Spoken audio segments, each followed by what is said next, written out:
السلام عليكم. في الأيام الأولى من الشهر المبارك، وفي دولة تدعي أنها الثانية بعد السعودية حفاظا على السنة والكتاب،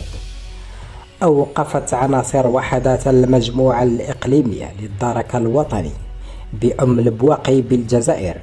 أمس في شهر رمضان مجموعة من النساء والرجال،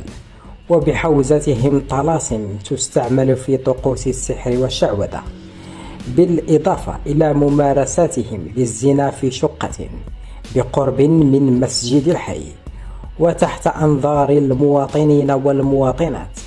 دون مراعاة للشهر الفضيل ولقدسية بيت الله في عمل لن يستطيع القيام به إلا المشركين.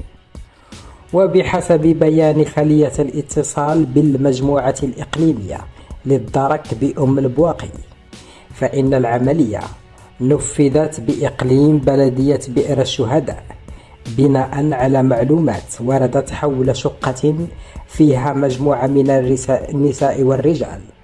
أثار شكوكات ساكنة حركة السيارات، وكانت بالقرب من منزل الدعارة، وهي تهتز وترتد على قيام رجلين بممارسة الجنس، مع ترديدهم لعبارات تدعو بها أسماء الجن والشياطين في الشهر المبارك.